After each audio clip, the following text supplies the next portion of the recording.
तो भाई लोग क्या हालचाल। Welcome back to channel play the anime. आज हम एक्सप्लेन करेंगे एपिसोड नंबर 402। तो चलो शुरू करते हैं। तो एपिसोड की शुरुआत में ही कुमा अटैक कर चुका होता है। लूफी अपने सेकंड गियर को लगाकर काफ़ी तेज़ी से इधर उधर भाग रहा होता है उसके बीम से बचते हुए।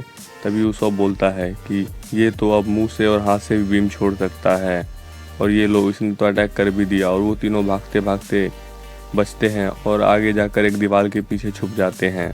फ्रैंकी बोलता है ये चीज़ है क्या?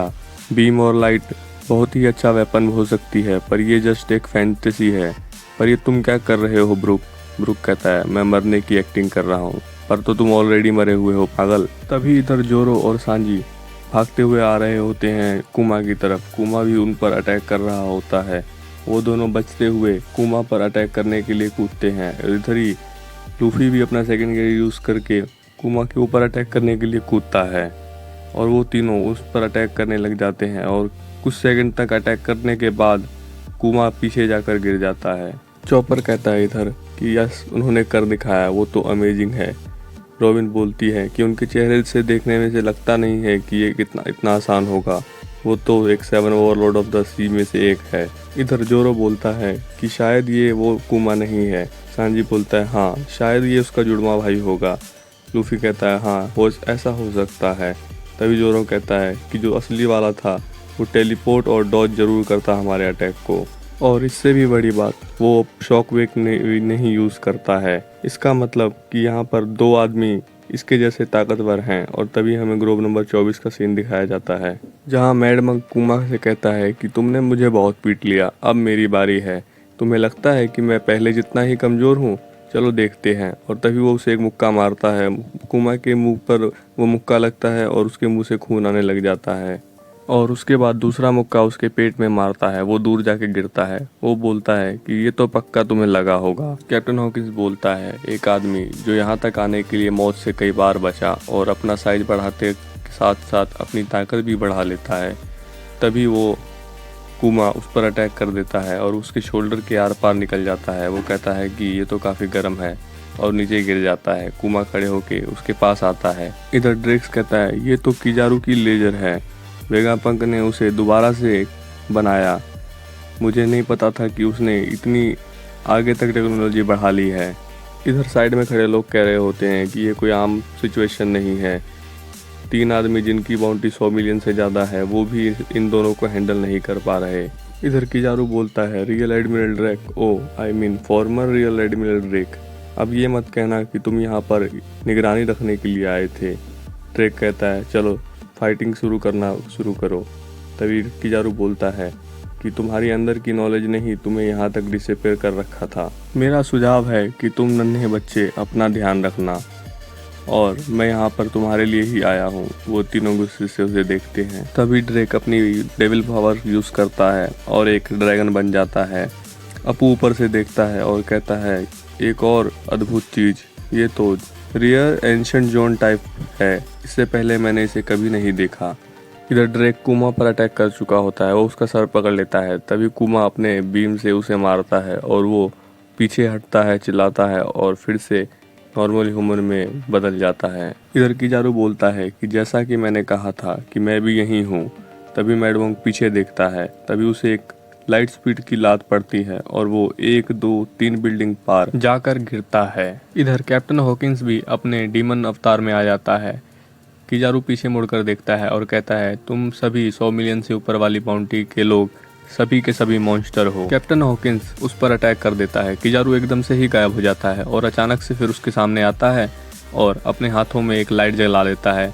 कैप्टन हॉकिंस कहता है कि मुझे तो कुछ दिख नहीं रहा, ये कैसी ताकत है। और किजारू उसके ऊपर उंगली से बीम फेंक कर अटैक करने लग जाता है लगातार और कहता है कि मुझे नहीं पता तुम्हारे पास कैसी ताकत है, पर ज़रूर तुम्हारी एक लिमिट होगी, क्योंकि देखने से लगता नहीं है कि तुम्हारी ताकत एक लोगिया है। किजारू के अटैक से उसके कई सारे डॉल मर कर नीचे गिरने लग जाते हैं, जिसका मतलब है कहीं ना कहीं कोई आदमी भी जरूर मर रहा होगा। पीछा उसका क्रू बोलता है कि वो तो उसकी लिमिट पार करने वाला है, कैप्टन जरूर मर जाएंगे। किजारू कहता है कि तुम पहले हो गए यहाँ पर, जो यहाँ पर सबसे पहले मरेगा।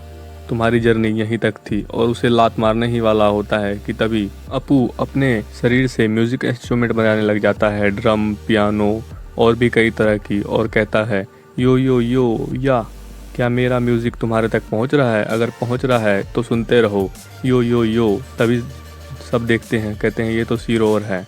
तभी कहता है कि मैं सुनाने जा रहा हूँ तुम्हें फाइटिंग म्यूज़िक, और तभी करता है स्लैश, और एकदम से ही वो स्लैश आके किजारू के हाथ पे लगता है और किजारू का हाथ कट के अलग हो जाता है। किजारू कहता है ये क्या था, और तभी वो दोबारा करता है और उसका शरीर भी कट जाता है और वो नीचे जाकर गिरता है। अपू कहता है कि देखा मेरी ताकत, यो चेक इट आउट। और फिर हम देखते हैं कि किजारू का शरीर 3 टुकड़ों में ज़मीन पर पड़ा हुआ है। अपू कहता है कि मेरे हिसाब से इतना काफ़ी होगा एक एडमिरल को पीटने के लिए, मैंने बहुत कुछ इंटरेस्टिंग स्टफ देख लिया अब तक, अब मुझे यहाँ से चलना चाहिए।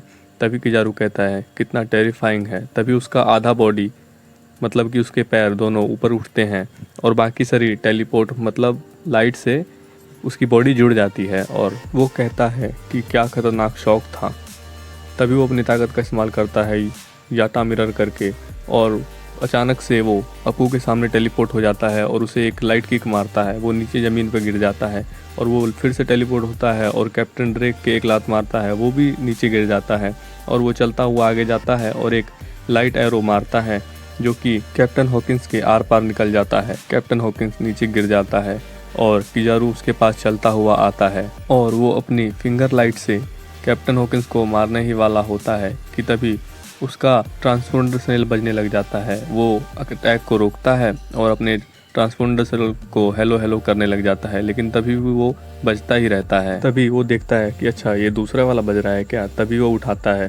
तभी उधर से आवाज़ आती है कि अंकल क्या हुआ, आपने अभी तक मुझे कांटेक्ट क्यों नहीं किया, आपके पास बेबी ट्रांसपोंडर सेल है तभी वो कहता है ओ सेंटेमारू तुम हो क्या, मुझे कोई बहाना नहीं चाहिए, आप क्या कर रहे हो अभी तक। किजारू कहता है मैं तुम्हें ढूंढने की कोशिश कर रहा था। वो बोलता है कि आप ये मत कहना कि आप ब्लैक ट्रांसपोंडर सेल से फिर से बात कर रहे थे, मैंने तुम्हें पहले ही बताया है वो काला वाला सीक्रेट बातें करने के लिए है। चलो छोड़ो इन बातों को और काम पर फिर से लग जाते हैं। हम अलग अलग हो जाते हैं क्योंकि यहाँ पर स्ट्रॉ हैट लूफी कैप्टन किडो ट्रफाल्गर लो है।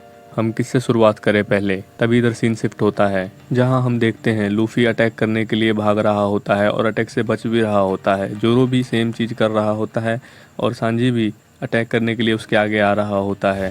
तभी टुकुमा उस पर अटैक कर देता है। जोरो उससे बचता है बड़ी मुश्किल से और नीचे जैसे ही गिरता है तभी वो घुटनों पे आ जाता है और उसे अपनी पुरानी बात याद आ जाती है कि वो थ्रिलर बार्क के इंसिडेंट से अभी तक नहीं उभरा है। सांजी देखता है और कहता है इडियट तुम क्या कर रहे हो, जल्दी उसके अटैक से बचो। तभी जोरो कूदता है और उसके अटैक से बच जाता है लेकिन दूर जाकर गिर जाता है। इधर लूफी कहता है जोरो तुम्हें क्या हुआ, तुम्हें चोट लगी है क्या। तभी सांजी बोलता है कि छोड़ो उसे लूफी, हमें पहले इसे मारना होगा। जोरो उठने की कोशिश कर रहा होता है। सांजी मुड़ के देखता है, कहता है उसे तो चांस भी नहीं मिला फुली रिकवर होने का पिछले इंसिडेंट से, इस हालत में खड़े होना भी बहुत दर्दनाक है, हम उसके चेहरे से ही देख सकते हैं। और तभी वो कुमा को कहता है बास्टर्ड, अगर तुम बाथलेमो कुमा नहीं हो तो हो कौन, तुम उसके जैसे ही लग रहे हो, यहाँ आखिर चल क्या रहा है। और तभी ये एपिसोड यहीं ख़त्म हो जाता है। तो यहाँ तक देखने के लिए धन्यवाद। लाइक सब्सक्राइब और कमेंट जरूर करके जाना और बैकग्राउंड नॉइस के लिए आई एम सो सॉरी।